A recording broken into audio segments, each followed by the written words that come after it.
PlayStation's new CEO, Sony dropping PSN account requirements on PC, Sony's plan to shift away from offering PS4 games, and the PS Plus games for February. All that in today's video. Please like the video, subscribe to never miss a PlayStation update, and share the video to help grow our community. Today we've got a lot to discuss, so let's just get right into it. Hideki Nishino has been named the new president and CEO of Sony Interactive Entertainment, ending the current co-CEO structure that has been in place for the past 8 months. Last year was announced that Nishino and Hermen Hulst would replace Jim Ryan as joint CEOs, with Nishino appointed CEO of SIE's Platform Business Group and Hulst, who was previously head of PlayStation Studios and Guerrilla Games, becoming CEO of its studio business groups. Now, Sony has announced that as of April 1st, Nishino will become president and CEO of Sony Interactive Entertainment as a whole, as well as his continued role as CEO of the Platform Business Group.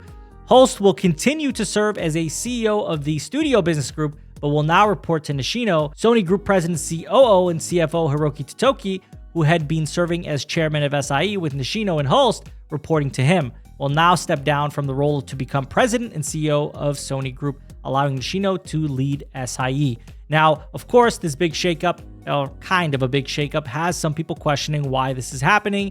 Is Hermen Hulst getting demoted? What's happening, right? Part of it is Nishino getting a promotion, and then Hermen Hulst will stay where he is doing the same work that he's doing. So he's not exactly getting a demotion, but he's going to no longer be in the co-CEO role. So I guess as far as titles go, you could call it a demotion. As far as the work he's doing, it's going to be exactly the same. In quotes, Nishino says, "I am truly honored to take the helm at Sony Interactive Entertainment. Technology and creativity are two of our biggest strengths as we continue to focus on developing experiences that deliver entertainment for everyone. We will continue to grow the PlayStation community in new ways, such as IP expansion, while also delivering the best in technology innovation. I want to thank Hermen for his expertise and leadership as he continues his role as CEO, Studios Business Group. I am deeply grateful for the PlayStation community and their continued support, and I am very excited for what the future holds." I actually feel like Nishino is a great candidate for this job. I think that we're going to see a lot of hopefully better moves than we saw with Jim Ryan. I think that a lot of people are blaming most of the shortcomings of PlayStation on Jim Ryan and Hermen Hulst, which is within reason for some things, as they were in the lead for all the decisions, right? Like, they made all the decisions for what's going to happen, right? Hermen Hulst still is in charge of PlayStation Studios. So these next choices, while they do have to go through Nishino, are still going to be choices that he's making ultimately. According to Sony, in his continuing role as CEO of the Studio Business Group, Hulst will continue to lead the development, publishing, and business operations of SIE's first-party games, and is responsible for developing games across many devices, including PlayStation consoles and PCs, and bringing video game IP to new mediums through PlayStation production. So as I said, we're looking at, Hermen Hulst doing the same thing he was doing. We're not seeing a major shift in Hermen's work.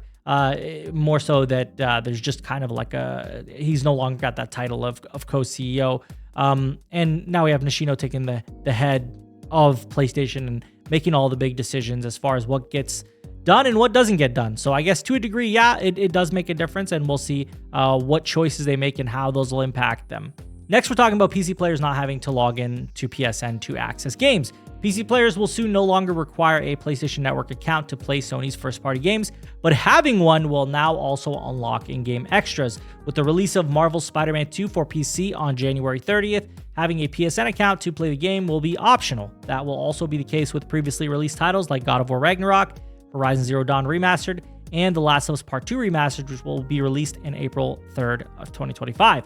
However, Sony will now be offering in-game content unlocks to incentivize players to use a PSN account, which also offers players trophies and friend management. So interestingly enough, they're finding a way to appease both crowds. And I think that this is the right move for PlayStation. I think if they really want to get those PC sales, they need to remove that login being mandatory, because there are some regions that cannot make PlayStation Network accounts. And I think that's where this really comes into consideration.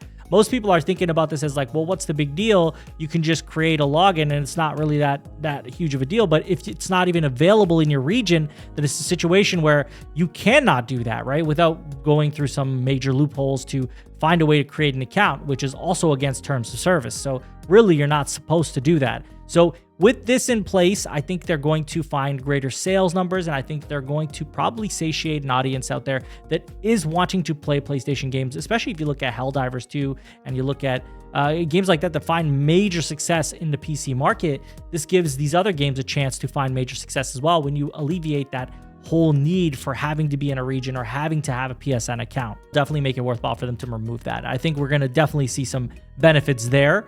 Whether that is going to be huge sales jumps is to be seen yet, because it hasn't taken place. But I think Spider-Man will be a good testing ground for that.